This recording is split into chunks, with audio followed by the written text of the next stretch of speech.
ინტერნეტზე. დავით მაღლაფერიძესთან ერთად. მოგესალმებით, მადლობა რომ გვისმენთ მთელ საქართველოში და გვიყურებთ პლატფორმებზე იმედიჯი, მაი ვიდეოჯი, ასევე მაგთის IP ტელევიზიით 53 არხზე და რადიო იმედის Facebook გვერდზე. შემოგვიერთა საინტერესო სტუმარი, იმიტომ რომ გვიწევს განსაკუთრებულ თემაზე თქვენი ყურადღების შეჩერება, განსაკუთრებული იმით გახლავთ, რომ ეს ფესტივალი ზამთრის ფესტივალი პირველად ტარდება, ბაკურიანი 2025, მშვიდობის ცეცხლი საქართველოშია და სწორედ ამ საკითხზე ვისაუბრებთ ახლა ჩვენ სტუმართან ერთად. ფესტივალის საორგანიზაციო კომიტეტის თავმჯდომარის მოადგილეა სტუდიაში ზურა დარჩიაშვილი. მოგესალმებით ბატონო ზურა, მადლობა გადაცემაში სტუმრობისთვის. როგორია სამზადისი და რამდენად მასშტაბური ღონისძიებები იგეგმება ქვეყნის სამ ქალაქში? მოდით დავიწყოთ თავიდან, თავად ფესტივალზე რომ ვისაუბროთ და შემდეგ მის საქართველოში განხორციელების საკმაოდ ამბიციურ და საინტერესო თქვათ გეგმაზე, მიზანზე 1000-ზე მეტი სპორტსმენი ელოდება ამ თარიღს და ასევე დაახლოებით ამდენივე ადამიანი უკვე დამხმარე პირები, ეს იქნებიან ექიმები, მსაჯები, გულშემატკივრები და მოკლედ საკმაოდ პომპეზური სანახაობა გველის წინ. მოგესალმებით და გისმენთ. მოგესალმებით, პირველ რიგში მოგესალმებით თქვენს მსმენელებს, ჩემთვის დიდი პატივია რომ დღეს თქვენთან ერთად ვიყო ამ სტუდიაში და ვისაუბრო ისეთ მნიშვნელოვან და საინტერესო თემაზე, როგორიც არის ევროპის სამთრის ახალგაზრდული ოლიმპიური ფესტივალი. თქვენ მართალი ბრძანდებით, ზუსტად აღნიშნეთ, რომ ეს არის ერთ-ერთი უმნიშვნელოვანესი მოვლენა საქართველოსათვის და ამ ფესტივალის მასპინძლობით, ზამთრის ფესტივალის მასპინძლობით, რომელსაც საქართველო პირველად ასრულებს, ის შეუერთდა იმ 7 ევროპულ ქვეყანას, რომელსაც უკვე ეკრიბა მასპინძლები ორივე, როგორც ზამთრის, ასევე ზაფხულის ფესტივალები.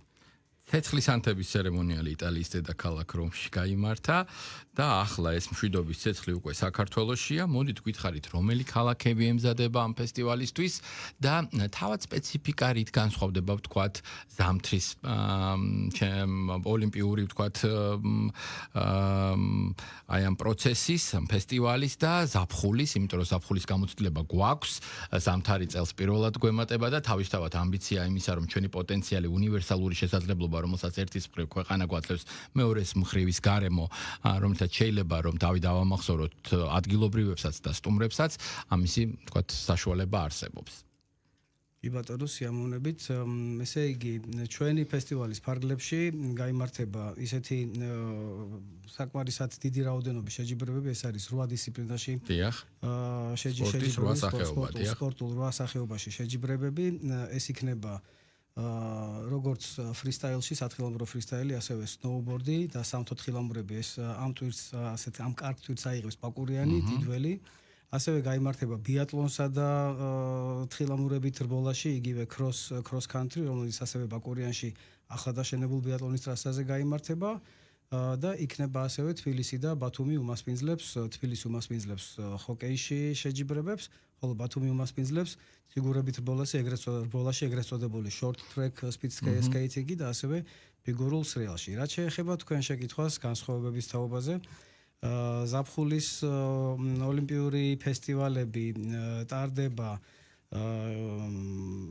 ესე ვთქვათ საზაფხულო სივრცეებში, ხოლო ისეთ ადგილებში, როგორიც არის ვთქვათ იგივე ღია დარბაზები, დახურული დარბაზები, ზამთრის სპორტს რა თქმა უნდა აქვს თავისი სპეციფიკა. მოდით ახლა შეგვახედეთ ცოტა სამზარეულოში. და ეს სპეციფიკა ზუსტად არის საინტერესო ვფიქრობ, რომელი უფრო რთულად მოსამზადებელი და გასამკლავებელია თავად ვთქვათ მენეჯმენტისთვის, ადმინისტრაციისთვის, როცა ვთქვათ ზამთრის ფესტივალს ატარებ თუ ზაფხულის და კლიმატი, ანუ ამინდი, თქვათ, რამდენად მნიშვნელოვანია ამ დროს იყოს ერთ-ერთი მთავარი ხელშემწყობი. კი ბატონო, მოგახსენებთ, ჯამში რომ თქვა, რომელი უფრო რთული არის, ყველა ორივე ფესტივალი არის საკმაოდ კომპლექსური ჩასატარებელი, საკმაოდ ბევრი და კვალიფიციური პერსონალი არის ჩართული ორივე შემთხვევაში. არც ერთ შემთხვევაში არ დაიშვება, რა თქმა უნდა, ნებისმიერი შეცდომა, იმიტომ რომ ნებისმიერი შეცდომა გამოიწვევს უკვე ამ ფესტივალის არაწარმატებულ ჩატარებას. რა თქმა უნდა, ზამთრის სპორტს თავისი სპეციფიკა აქვს იმ მიმართულებით, რომ თუნდაც ზამთრის სივრცეებში, როგორც არის ღია სივრცეები, ღია ცისქვეშ სივრცეებში, ბევრად უფრო რთული არის იგივე მარკეტინგული მასალის შეჯიბრებების ორგანიზება, რადგან ეს ხდება ხშირ შემთხვევაში არასახარბიელო კლიმატურ პირობებში.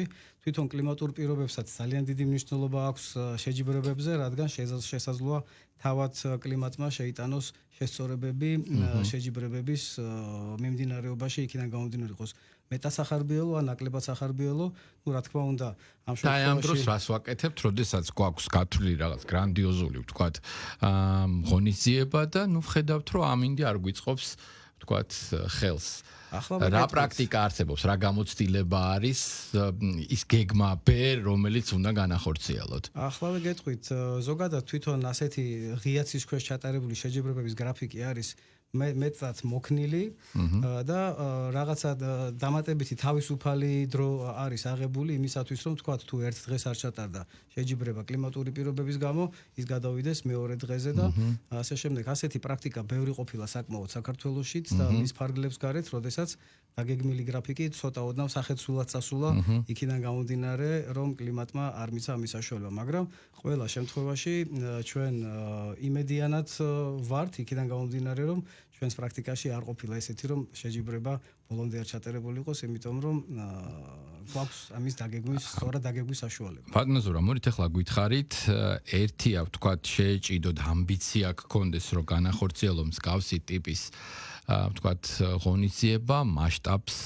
გულისხმობ და მეორეს მხრივ არის ის სტანდარტები, რომელიც აუცილებლად უნდა იყოს დაკმაყოფილებული, ვთქვათ, საერთაშორისო თვალსაზრისით. აი ეს სტანდარტები რა არის, ისეთი, რასაც ჩვენი ქვეყანაც მორგებულია, ვთქვათ, და ამ საერთო უნისონში მომხიბვლელი ადგილია საერთო ჯამში იმისთვის, რომ მსგავსი ტიპის ფესტივალები გაიმართოს და უმასპინძლოთ. რაც შეეხება სტანდარტებს, საქართველოს ჯერ დავიწყებ იმ საშეჯიბრო სტადიონების და არეალების არენების სტანდარტებით, რაც საქართველოს ააშენა ამ კონკრეტული ღონისძიებისათვის. მინდა გითხრათ, რომ ეს არის უმაღლესი სტანდარტების და სრულიად შეესაბამება ოლიმპიურ სტანდარტებს. აქვე აღარ წავალ შორს და მოგახსენებთ თვითონ თავად ამ ინფრასტრუქტურის თაობაზეც, თუ თქვენთვის საინტერესოა და მსმენელებისათვის, რომ აშენდა და თითქმის უკვე დამთავრებული არის, ფაქტურად დამთავრებული არის და ფინალურ ფაზაში არის სამი უმნიშვნელოვანესი ინფრასტრუქტურული პროექტი, განხორციელდა სამი ინფრასტრუქტურული უმნიშვნელოვანესი პროექტი. ვიტყოდი აუცილებლად თბილისის ყინულის არენას, რომელიც ოლიმპიურ პარკში არის აშენებული, ეს დიღმის ტერიტორიაზე. ეს არის 750 ადგილიანი, ასევე საერთაშორისო სტანდარტების ძალიან მაღალი დონის დარბაზი. ეს დარბაზი უკვე ფაქტიურად დასრულებული არის, ახლა მიდის უკვე ბოლო შტრიხები, მუშაობა უკვე ის იტვირთება ავეჯით, შესაბამისი ეკიპირები და ასე შემდეგ.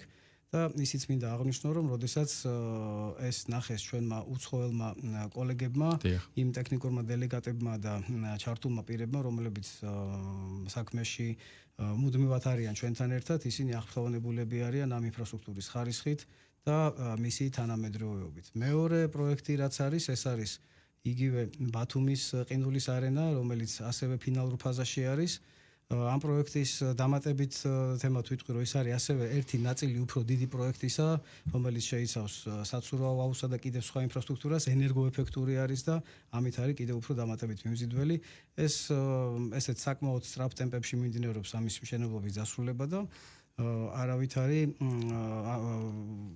ეჭვი არ არის, რომ ეს იქნება ერთ-ერთი ყველაზე საუკეთესო შეჯიბრებების ადგილი. პლუს ასევე ვიტყოდი ბიატლონის და სათხილამურო რბოლის იგივე cross country სტადიონს, რომელიც უკვე დასრულებული არის. ბაკურიანში იმ ტერიტორიაზე, სადაც ოდესღაც ასევე არსებობდა ეს ბიატლონის სტადიონი, მაგრამ ის იყო უკვე მოძველებული, უმოქმედო, მოხდა მისი სრულიად ახალი ვერსიის გაკეთება, რომელიც ასევე უმაღლეს შეფასებებს იმსახურებს ჩვენი უცხოელი პარტნიორებისაგან, საერთაშორისო პარტნიორებისაგან და ეს იქნება კიდევ ერთი დამატებითი ნაბიჯი საქართველოსათვის, რომ მან კიდევ უფრო მეტად დაიმკვიდროს სოფლიო ზამთრის რუკაზე მყარად ადგილი, როგორც ზამთრის სპორტის დანიშნულება და პლუს ასევე ეს იქნება ერთ-ერთი წინგადადგმული ნაბიჯი ახალგაზრდებისათვის სპორტული ცხოვრების, ჯანსაღი ცხოვრების წესის დამკვიდრებაში. პლუს ზაფხულის პერიოდში ეს ბიატლონის სტადიონი შესაძლოა, ასე ვთქვათ, გამოყენებული იქნას ორმაგი დანიშნულებით, ის შეიძლება იმან იმსახუროს როგორც ადამიანების გასართობი, სასეირნო და სპორტული ღონისძიებებისათვის პარკად. ჩვენი ქვეყნისთვის ძალიან საინტერესო ვთქვათ პროექტია, რამდენიმე მიმართულებით, უპირველესად ის, რომ მისი ვთქვათ შესაძლებლობები საკმარისად წარმოჩინდება, აღარაფერს ვამბობ ვთქვათ იმ პოტენციალზე, რასაც ჩვენი ვთქვათ გეოგრაფია გვაძლევს და მეორეს მხრივ ამ ცნობადობის ამაღლების კუთხით საინტერესო ასევე ტურიზმის მიმართულებითაც, აი სტუმრების ნაწილზე მინდა ვთქვა, რამდენად არის ინტერესი ვთქვათ და პრაქტიკა რას გაჩვენებთ, როგორია ამ კუთხით საზოგადოების დაინტერესება. ახლავე გეტყვით ზოგად ხედვას ამის თაობაზე. პირველ რიგში სულ რაღაცა რამდენიმე თვის წინ, რამდენიმე კვირის წინ ასე ვიტყოდი, ჩატარდა მისიების ხელმძღვანელების შეხვედრა, კონფერენცია, სემინარი, რომელიც იმართება ასეთი ღონისძიებების წინ. და მინდა აღვნიშნო, რომ მათ ერთმანეთ აღნიშნეს თუ საქართველოს რამდენად მიმზიდველი არის არა მარტო სპორტული კუთხით, არამედ თავისი სტუმართმასპინძლობის კუთხით.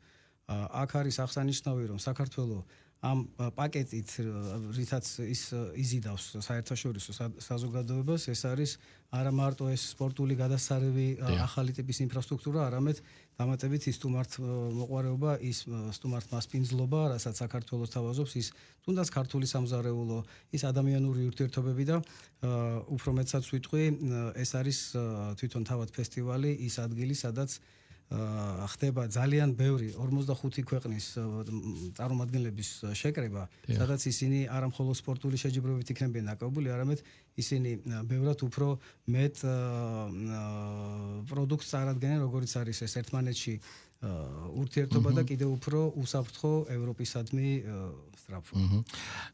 საინტერესოა, ჩვენ კი ვიცით კონკრეტული თარიღი, ეს 9-დან 16 თებერვლის პერიოდს მოიცავს ამ ზამთრის ოლიმპიური ფესტივალის ჩატარება, მაგრამ დარწმუნებული ვარ, რომ ტექნიკურ სტაფს ბევრად ადრე უწევს მუშაობა.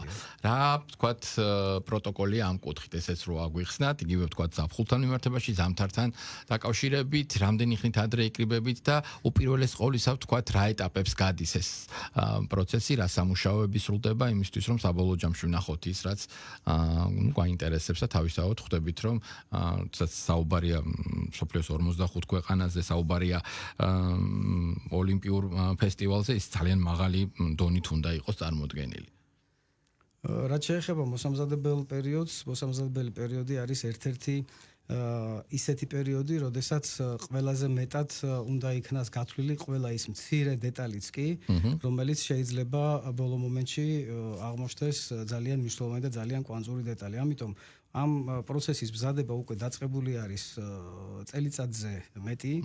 უფრო მეტსაც გეტყვით, რომ საორგანიზაციო კომიტეტი, რომელიც რეალურად შეიქმნა სულ რაღაცა წელიწადზე ოდნავ მეტი არის, ის თავისი გეგმის მიხედვით დაკომპლექტდა კვალიფიციური სტაფით, კვალიფიციური თანამშრომლებით, რომლებიც დაწყებული თავისი დაარსების დღიდან არიან მუდმივ კონტაქტში თავიანთ კოლეგებთან ევროპის ოლიმპიური კომიტეტებიდან, ვისი ეგითითაც ტარდება ეს ოლიმპიური ფესტივალი.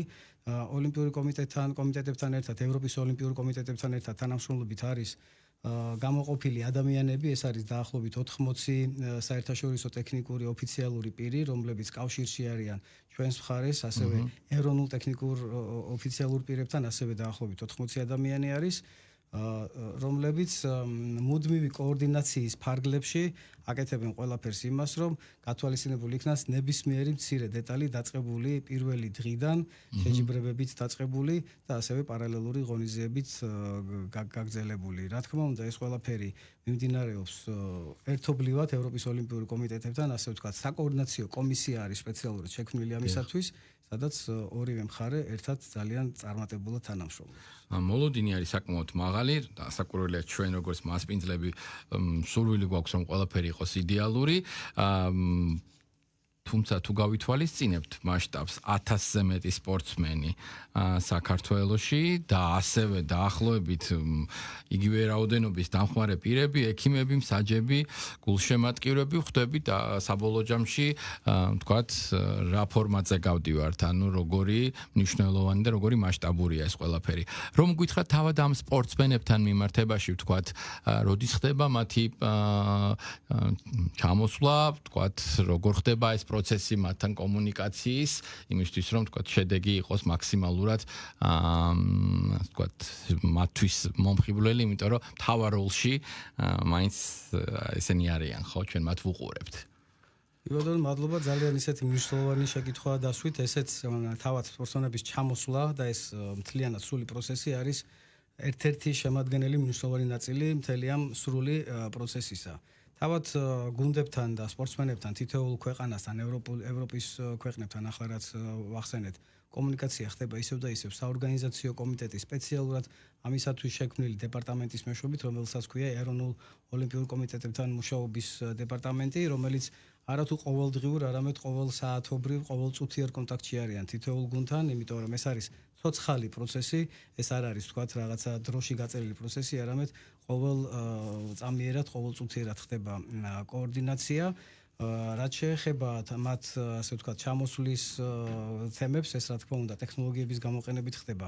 მათ მიერ რეგისტრაცია, ვიყენებთ ტექნოლოგიებს აუცილებლად და ჩვენ ტექნოლოგიებს კიდე ძალიან ბევრი მიმართულებით ვიყენებთ. თუ დაგვრჩება დრო, ამაზე შემიძლია სიამოვნებით გესაუბროთ. რაც შეეხება მათ პროცესს, არის ჩართული ძალიან გამოცდილი ხალხი და ძალიან გამოცდილი კომპანიები, რომლებიც უზრუნველყოფენ ამ სპორტსმენების დახვედრას, მათ ჩასმას შესაბამის ავტოტრანსპორტში და უკვე მიმართულებების მიხედვით მათ გადანაწილებას. ესეც ასევე საკმაოდ ვრცელი და დატვირთული პროცესი არის და რა თქმა უნდა საქართველოს ყველაფერს აკეთებს იმისათვის, რომ მათი ჩამოსვლის, დაბინავების, გამგზავრების, ისევე როგორც ყველა სხვა პროცედურა ჩატარდეს უნაკლოდ ნაკლის გარეშე და რა თქმა უნდა საქართველოს ამითაც ის ამბიციაც გვაქვს, რომ ყველაფრით კმაყოფილები წავიდნენ. მე მესმის, რომ შეიძლება ეს ადამიანები არიან სპორტსმენები, მათ ძალიან სპეციფიური ცხოვრების წესი აქვს, მაგრამ თუ გავითვალისწინებთ იმას, რომ სტუმართ მოყვარეობა ჩვენ არ გვეშლება, არ არის გამორიცხული, რომ გარკვეული სენსიტივები, ანუ ემოციები გავატანოთ ჩვენი ქვეყნიდან, იქნება ეს სამზარეულოს მიმართულებით, იქნება იმ უნიკალური ბუნების მიმართულებით, რომელსაც ეს ადამიანები ნახავენ. ტექნიკური თვალსაზრისით მოგვიყევით, არ არის ნამდვილად მარტივი საქმე და ძალიან კარგია, რომ ყველაფერს ასე ვთქვათ უძღვებით, მაგრამ ტექნოლოგიური თვალსაზრისით ნახეთ, ჩვენი ცხოვრება ფაქტობრივად ყოველდღე წარმოუდგენელია, რომ რაღაც არ მოხდეს. ადამიანი გეგმავს აგერ მაგალითად ილონ მასკი ამის ერთ-ერთი ვთქვათ ლოკომოტივი, რომ კოლონიზაციაც კი მოხდეს, წავიდეთ მარსზე. ტექნოლოგიები, მისი გამოყენება კიდევ უფრო საინტერესოს და ალბათ ეფექტურს ხდის თქვენ საქმიანობას. რა ნაწილშია ის უფრო მიმზიდველი და რაში გეხმარებათ თქვათ რომ ავხსნათ? გარდა იმისა, რომ კომუნიკაცია შეიძლება შედგეს აქედან თქვათ სამყაროს მეორე ნაწილში, ხო? სიამოვნებით მოგიყვებით ამ თემაზე. რაში გეხმარებათ თვითონ პროცესში ეს ტექნოლოგიები? ერთ-ერთი მნიშვნელოვანი არის ეს ჩვენი ინოვაცია, რომელიც საორგანიზაციო კომიტეტის IT-სა და ტექნოლოგიების დეპარტამენტმა შეასრულა.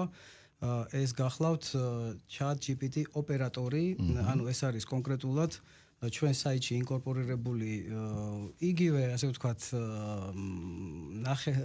ადამიანი, მოდი ასე ვთქვათ, რომელიც ოპერატორი, რომელიც პასუხს გასცემს ნებისმიერ შეკითხვას, რომელიც ეხება კონკრეტულად ამ ზამთრის ახალგაზრდული ოლიმპიური ფესტივალის ჩატარებას. ეს რითი არის მიმზიდველი? ეს არის, რა თქმა უნდა, ერთ-ერთი, ასე ვთქვათ, პირველი ნაბიჯი ამ მიმართულებით, იმიტომ რომ ძალიან რთული იქნება დასახელება ბევრი სხვა ასეთი ღონისძიების, სადაც ეს ნაბიჯი იქნა გადადგმული. პირველ რიგში არის ის, რომ ადამიანები დაუყოვნებლივ მიიღებენ კვალიფიციურ პასუხს, რომელიც იქნება გაცემული ხელოვნური ინტელექტის მხრიდან. ეს რა თქმა უნდა, ერთის მხრივ კარგი არის, კომფორტი არის მომხმარებლისათვის და მეორე მხრივ რა თქმა უნდა, ეს ასევე ამცირებს სამუშაო ადამიანურ რესურსის დატვირთვას და ეს ადამიანური რესურსი იქნება კიდევ უფრო სხვა საჭირო მიმართულებით გადანაწილებული, ვიდრე ვთქვათ იყოს ინტენსიურად ამ მიმოწერით დაკავებული. ინფრასტრუქტურა ძალიან მნიშვნელოვანი კომპონენტი და ბერკეტია ოლიმპიური ფესტივალის ჩასატარებლად. ალბათ ამიტომაც ხვდებით, რომ შეირჩა ბაკურიანი, თბილისი, ბათუმი. თუ ფიქრობთ ამ ლოკაციის გაზრდას, თუ გვაძლევს შესაძლებლობას პოტენციალი, ვთქვათ, სხვადასხვა ქალაქებიც რომ დაიტვირთოს ჩვენი ქვეყნის ცნობადობისთვის, ვფიქრობ, ესეც ძალიან საინტერესო იქნება. აქაც გარკვეული სტანდარტები უნდა დაკმაყოფილდეს ალბათ. მომავალში თუ განიხილავთ ამას საომავლოდ და რომ გადავიდეთ ზოგადად მომავლის გეგმებზეც, იმიტომ რომ ფაქტობრივად ჩვენი დრო იწურება. მე გეტყვით ის თვითონ ის განაცხადი, რაც საქართველომ გააკეთა და ეს განაცხადი გაკეთდა უკვე რეალურად განხორციელების პროცესში არის იმისათვის, რაც უკვე ერთხელ ვახსენეთ, საქართველოს რომ ყარად დაიმკვიდროს ადგილი ზამთრის სპორტის დანიშნულების რუკაზე. გეტყვით საქართველოს მთავრობას გამოყოფილი აქვს 100 მილიონი ლარის ფარგლებში იმისათვის, რომ ეს ფესტივალი ჩატარდეს წარმატებით და შედგეს შესაბამისი ინფრასტრუქტურა და ასე შემდეგ.